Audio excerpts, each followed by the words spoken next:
हरि ओम प्रिय संस्कृत छात्राः सर्वेषां स्वागतं।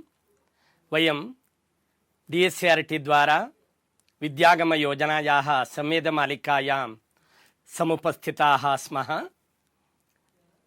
अत्र दशमी कक्षा छात्राः उपविष्टाः सन्ति। प्रथमभाषा संस्कृतं पठन्ति। आरम्भे प्रार्थनया कक्षायाः शुभारम्भं कुर्मः। पठामि संस्कृतं नित्यं वदामि संस्कृतं सदा ध्यायामि संस्कृतं सम्यक् वन्दे संस्कृतमातरं। गुरुर्ब्रह्मा गुरुर्विष्णुः गुरुर्देवो महेश्वरः गुरुः साक्षात् परं ब्रह्म तस्मै श्री गुरवे नमः। वक्रतुंड महाकाय कोटिसूर्यसमप्रभ निर्विघ्नं कुरु मे देव सर्वकार्येषु सर्वदा। सरस्वती नमस्तुभ्यं वरदे कामरूपिणी विद्यारंभं करिष्यामि सिद्धिर्भवतु मे सदा।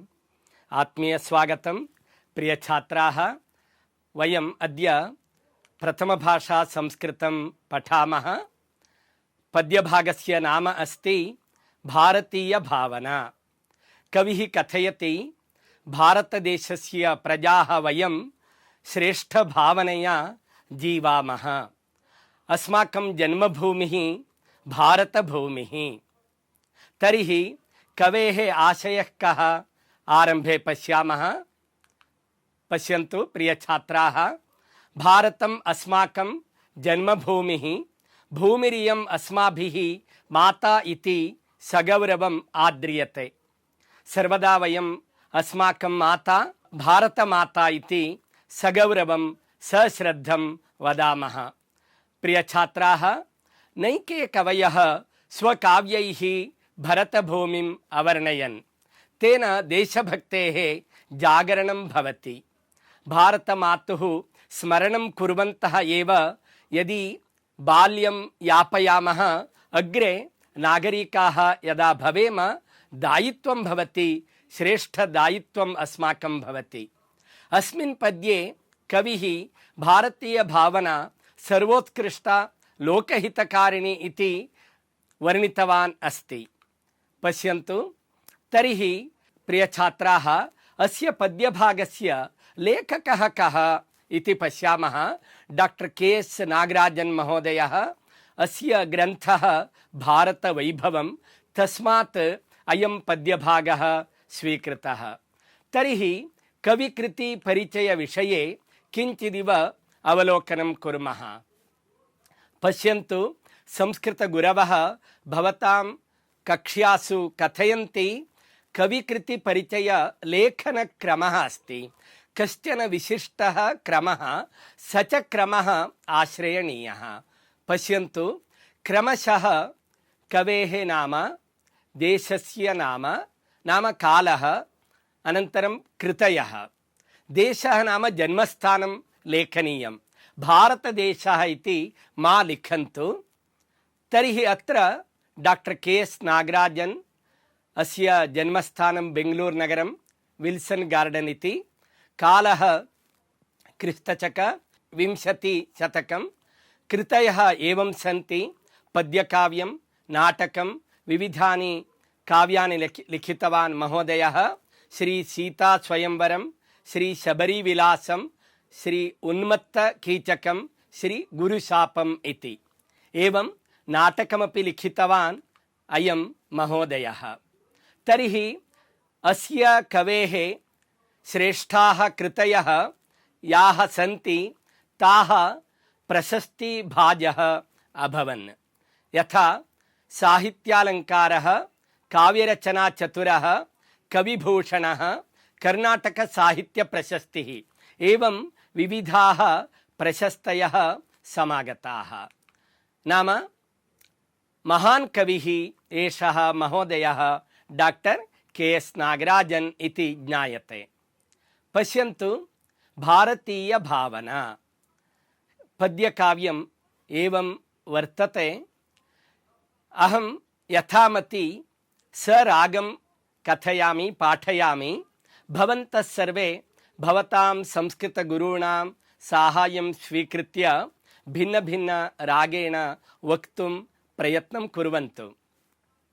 एष एव रागः इति न। शैलशृङ्गवासिनीं कृपाकटाक्षशालिनीं मङ्गलाङ्गशोभितां चराचरादिनायिकां वल्लकी प्रभूत दिव्य भव्य गानतोषिणीं राजराजपूजितां सदा नमामि मातरं, सदा नमामि मातरं। पश्यन्तु, शब्दशः अर्थः एवं वर्णितः। शैलशृङ्गवासिनीं, पर्वतशिखरवासिनीम् इत्यर्थः। नाम हिमालयः इत्यादयः श्रेष्ठाः पर्वताः भारतदेशे विराजन्ते। कृपाकटाक्षशालिनीं, दयादृष्टियुक्ताम् इत्यर्थः। नाम भारतीयप्रजासु करुणादृष्टिः, दयादृष्टिः वर्तते भारतमातुः कृते। एवं वर्णितवान् महाकविः। मङ्गलाङ्गशोभिताम् इत्यस्ति। कल्याण अवयवैः राजितां। चराचरादिनायिकाम् इत्यस्ति। चराचरवस्तूनां स्वामिनीं। नाम जगति स्थिरवस्तूनि अस्थिरवस्तूनि एवं द्विधा दृश्यन्ते। तत्र सर्वत्रापि नायिका का इत्युक्ते भारतमाता। एवं कवेः आशयः। एवं वल्लकी प्रभूत दिव्य भव्यगान तोषिणी। अत्र अर्थः कः, कवेः आशयः कः पश्यामः। वीणादि वाद्यनादयुक्त प्रचुर दिव्य भावयुक्त गानेन सन्तुष्टाम् इत्यर्थः। नाम वयं यदि सभक्ति सश्रद्धं भारतमातुः स्तोत्रं कुर्मः, स्तवनं कुर्मः, भजनं कुर्मः, तदा भारतमाता अस्मान् अनुगृह्णाति, प्रीत्या पश्यति, अपि च सर्वदा अनुग्रहं करोति इत्यर्थः। राजराज पूजितां, राजाधिराजैः पूजितां मातरं भारताम्बिकां सदा नमामि। वन्दे मातरं। वयं शालासु वदामः प्रार्थना समये वन्दे मातरं, भारतमातरं वन्दे इत्यर्थः। इदानीं पश्यन्तु, ತಾತ್ಪರ್ಯಂ ಪಶ್ಯಾಮಃ ಏವಮಸ್ತಿ. ಪರ್ವತ ಶಿಖರಗಳಲ್ಲಿ ವಾಸವಾಗಿರುವ ಕರುಣೆಯ ದೃಷ್ಟಿಯಿಂದ ಕೂಡಿದವಳಾದ ಮಂಗಳಕರವಾದ ಅಂಗಗಳಿಂದ ಶೋಭಿಸುತ್ತಿರುವ ಸ್ಥಾವರ ಜಂಗಮಗಳಿಗೆಲ್ಲ ನಾಯಕಿಯಾಗಿರುವ ಗಾನದಿಂದ ಸಂತುಷ್ಟಳಾಗಿರುವ ರಾಜರಾಜರಿಂದಲೂ ಅರ್ಚಿಸಲ್ಪಟ್ಟ ಭಾರತ ಮಾತೆಗೆ ಪ್ರಣಾಮಗಳು. ಭಾರತ ಮಾತೆಯನ್ನು ಶ್ರದ್ಧಾಭಕ್ತಿಯಿಂದ ನಮಿಸುತ್ತೇನೆ. ಏವಂ प्रिय छात्राः, बाल्ये देशभक्तिः सम्पादनीया. वयं सर्वे भारतीयाः. प्रथमं देशः, अनन्तरं जनः. एवं सद्भावः भवेत्, उदात्तचिन्तनं भवेत्. अस्माकं समाजः भारतीयसमाजः. अत्र मूलकारणं भारतमाता. अतः देशस्य संरक्षणबुद्धिः विद्यार्थिजीवने एव सम्पादनीया. अत्र इदानीं केचन व्याकरणविचाराः सन्ति. वयं सर्वदा जानीम एव, भाषाशिक्षणसन्दर्भे पदस्य परिचयः कथं भवति व्याकरणज्ञानेन. अतः सर्वदा व्याकरणपरिचयार्थं प्रयत्नं कुर्मः. पश्यन्तु, शैलः इति पदं प्रयुक्तं. पर्वतः, गिरिः, अचलः एतानि समानार्थकपदानि. कृपा नाम दया. मङ्गलं कल्याणं, कल्याणं मङ्गलं शुभम् इति वदामः. राजा नृपः, चक्रवर्ती, पार्थिवः, भूपालः. सदा इत्युक्ते सततम्, अनवरतं. तोषिणी इत्युक्ते सन्तुष्टा. एवं चरः अस्य विरुद्धार्थकपदम् अचरः इति अस्ति. वासिनी स्त्रीलिङ्गरूपं, द्वितीया विभक्ति एकवचनं. मातरं भवन्तः जानन्ति, 10वीं कक्षा छात्राः भवन्तः सर्वे मूलव्याकरणं जानन्त्येव। स्त्रीलिङ्ग द्वितीया विभक्ति एकवचनम्। अग्रे पश्यामः, अग्रिमपद्यं पश्यामः। प्रियछात्राः, काव्यं नाम कवेः कर्म इति कथयन्ति। प्रतिभामता, नवनवोन्मेषशालिनी प्रतिभामता नाम तादृशी प्रतिभा भवति कवेः। अतः कवेः काव्यं सर्वदा आनन्दं जनयति। रसास्वादः करणीयः काव्यं पठन्तः। चित्तशान्तिदायिनी विरक्तिबुद्धिवर्धिनी भेदभावनाशिनी जनेषु चैक्यकारिणी दुःखशोकहारिणी भवाम्बुधेश्च तारिणी भारतीय भावना विवृद्धि में तु भारते भारतीय भावना विवृद्धि में तु भारते। शब्दार्थः एवं वर्णितः। चित्तशान्तिदायिनी मनसः शमप्रदायिनी। भारतमाता प्रजासु आनन्दं जनयति। विरक्तिबुद्धिवर्धिनी नाम वैराग्यभावप्रवर्धिनी। ज्येष्ठाः कवयः महर्षयः कथयन्ति अस्माकं भारतीयजीवनपद्धतिः इत्युक्ते त्यागजीवनम्। इतरेषु देशेषु भोगजीवनं दृश्यते चेत् अस्माकं भारतदेशे विशिष्टजीवनं वयं यापयामः त्यागजीवनं। पश्यन्तु, वाल्मीकि, व्यास, विश्वामित्र सर्वेपि ऋषयः त्यागजीवनं कृतवन्तः। तपसः महत्त्वं सुन्दररूपेण प्रतिपादितमस्ति। पश्यन्तु, भेदभावनाशिनी भिन्नभावमर्दिनी जनेषु लोकेषु च ऐक्यकारिणी एकता जनयित्री दुःखशोकहारिणी दुःखस्य शुचः च संहारिणी च भवाम्बुधेः संसारसागरस्य तारिणी तारणकर्त्री। भारतीय भावना, वयं सर्वे भारतीयाः इति भावना भारते भारतदेशे विवृद्धिं वृद्धिम् एतु प्राप्नोतु।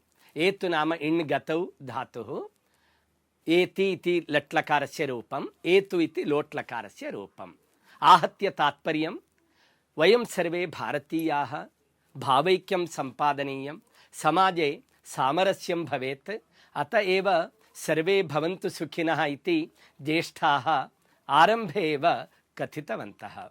तात्पर्यम् एवमस्ति, ಮನಸ್ಸಿಗೆ ಶಾಂತಿಯನ್ನು ನೀಡುವ, ವೈರಾಗ್ಯ ಭಾವನೆಯನ್ನು ಹೆಚ್ಚಿಸುವ, ಭೇದ ಭಾವವನ್ನು ನಾಶ ಮಾಡುವ, ಜನರಲ್ಲಿ ಏಕತೆಯನ್ನು ಉಂಟು ಮಾಡುವ, ದುಃಖ ಮತ್ತು ಶೋಕವನ್ನು ದೂರ ಮಾಡುವ, ಸಂಸಾರವೆಂಬ ಸಾಗರವನ್ನು ದಾಟಿಸುವ ನಾವೆಲ್ಲರೂ ಭಾರತೀಯರು ಎಂಬ ಭಾವನೆಯು ಭಾರತದಲ್ಲಿ ಹೆಚ್ಚು ಹೆಚ್ಚು ಮೂಡುವಂತಾಗಲಿ ಕವಿಯ ಅಭಿಪ್ರಾಯ.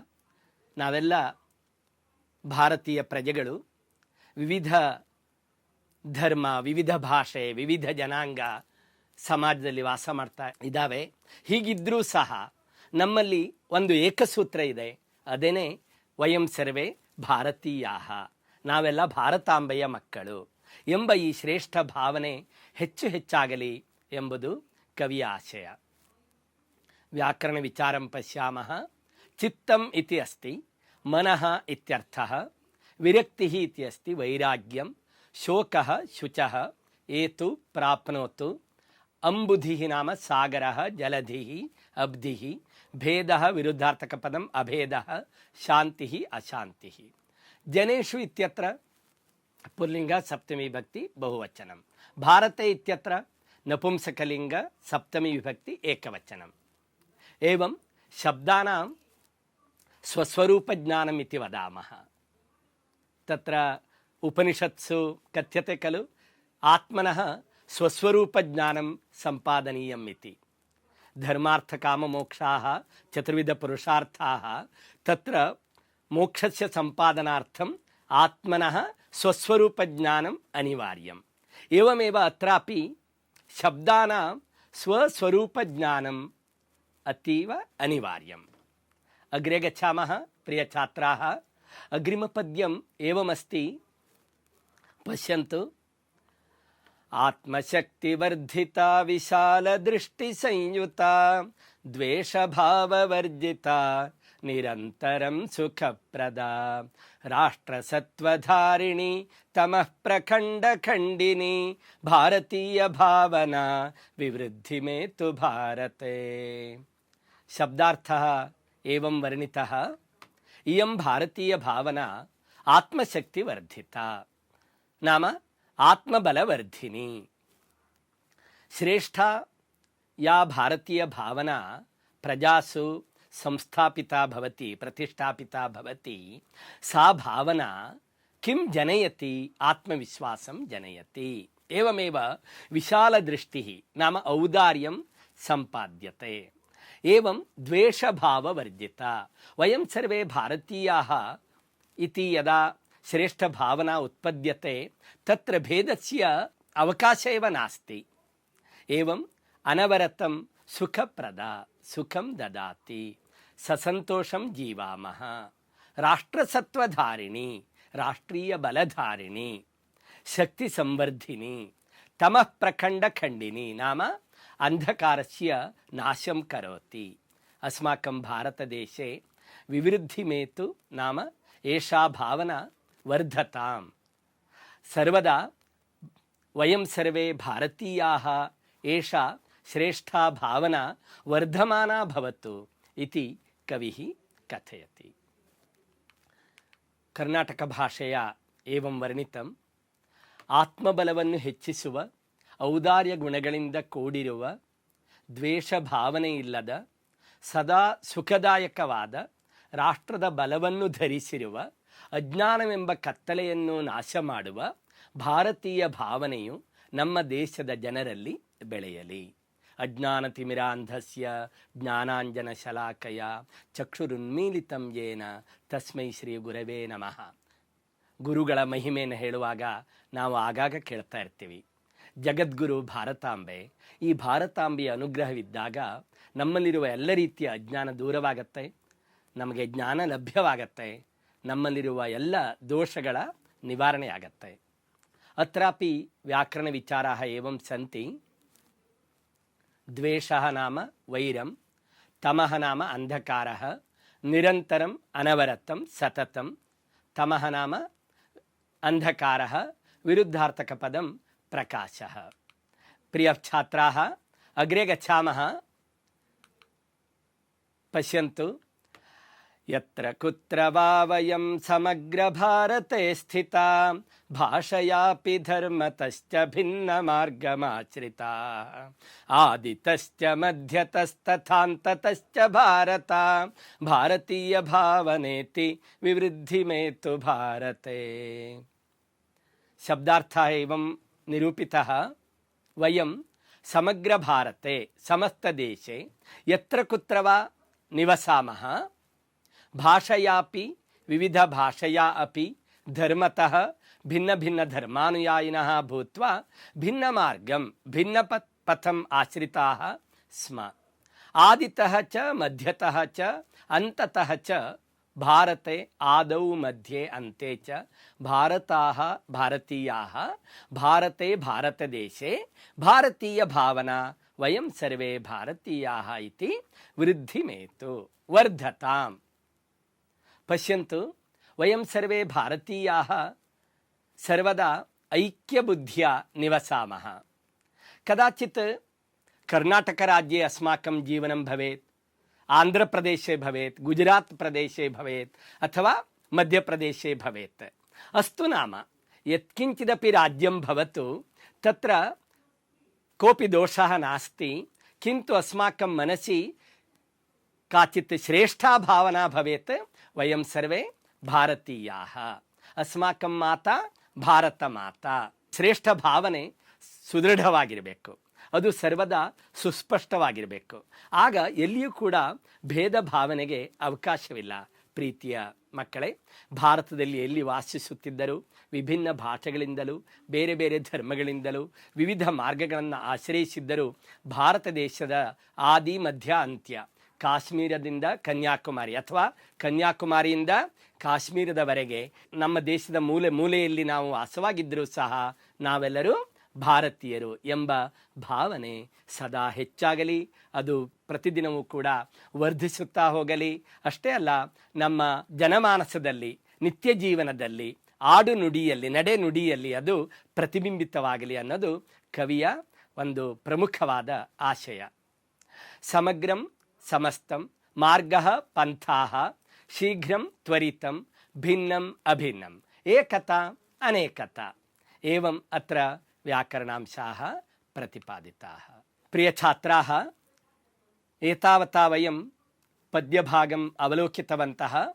इदानीं क्रियाकलापः नाम एक्टिविटीस् पश्यामः. इदानीं क्रियाकलापः वाक्यानि रचयत इति अस्ति. पश्यन्तु, वाक्यम् एवमस्ति: विशालदृष्टिसंयुता. विशालदृष्टिसंयुता भारतमाता. एवं वाक्यरचना करणीया.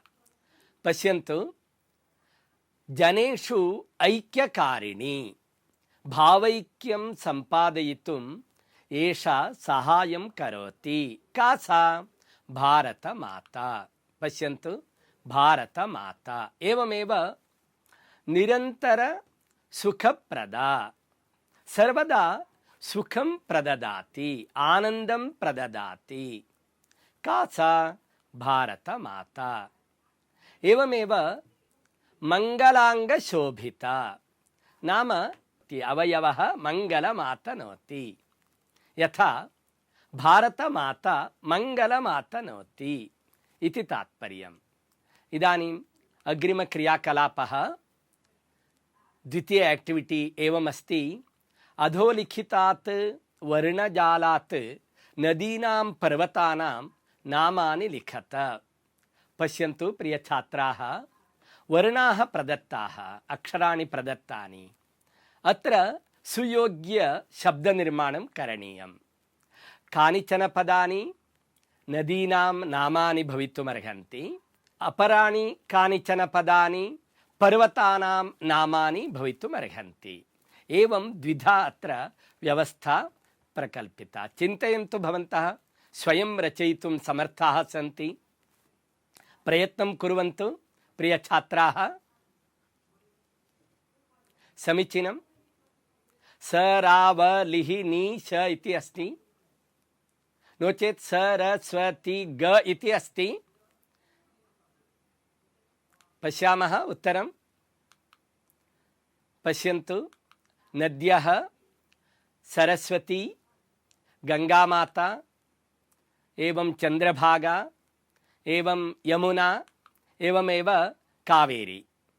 पर्वतानां नामानि पश्यन्तु: अरावलिः, एवमेव नीलाद्रिः, एवमेव हिमाद्रिः, एवं सह्याद्रिः, एवं विन्ध्यः.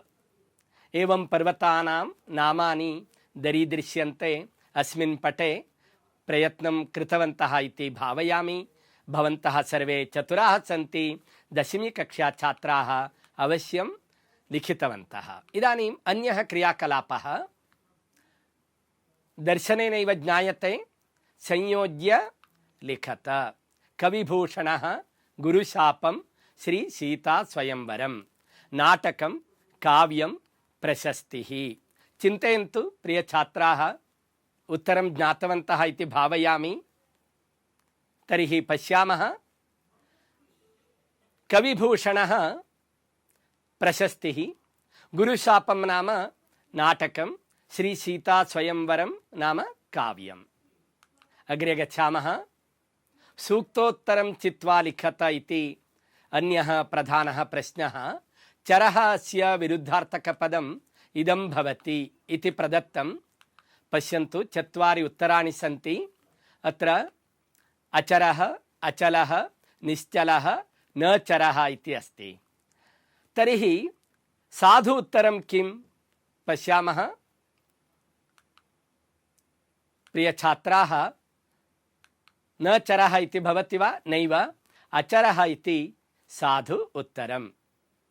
एवं द्वितीयः प्रश्नः. तमः, प्रकाशः, तिमिरम्, अन्धकारः. अत्र विजातीयपदम् अथवा समूहेतर पदम् इदं भवति।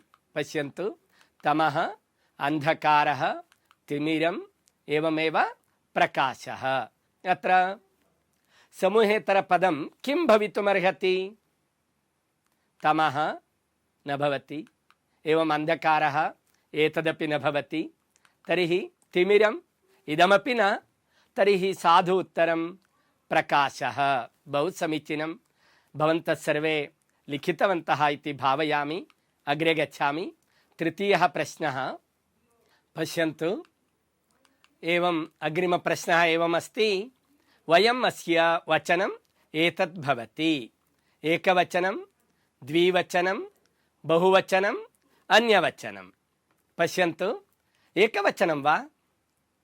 पश्यामः, न। तर्हि द्विवचनं वा? एतदपि न। तर्हि अन्यवचनं वा? तदपि न। तर्हि साधु उत्तरं किं? बहुवचनम्। उत्तमं, बहु उत्तमं, बहुवचनरूपं। पश्यन्तु प्रियछात्राः, इदानीं पाठितस्य पद्यभागस्य गृहकार्यम् एवं वर्तते। एकवाक्येन उत्तरं लिखत।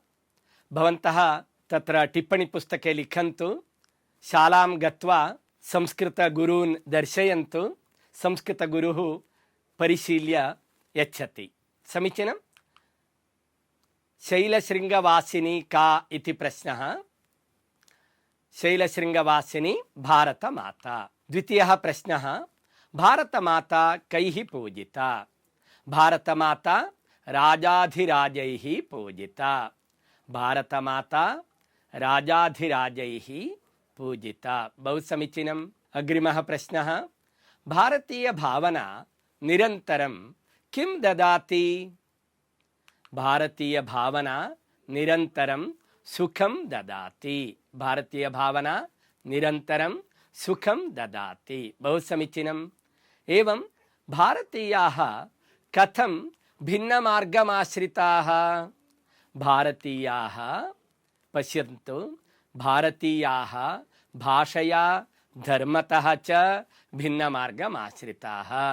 ಯಾವುದೇ ಭಾಷೆ ಇರಲಿ, ಯಾವುದೇ ಧರ್ಮ ಇರಲಿ, ಯಾವುದೇ ಪ್ರದೇಶ ಇರಲಿ, ಆದರೂ ಸಹ ಭಾರತೀಯಾಃ ವಯಂ ಸರ್ವೇ ಭಾರತೀಯಾಃ ಏವಂ ಶ್ರೇಷ್ಠ ಭಾವನೆಯ ಜೀವಂತಿ ಇತಿ ತಾತ್ಪರ್ಯಂ. ಪಶ್ಯಂತು, ಲಘೂತ್ತರಂ ಲಿಖತ. ಕವಿಃ ಕೀದೃಶಂ ಮಾತರಂ ನಮಾಮಿ ಇತಿ ವದತಿ.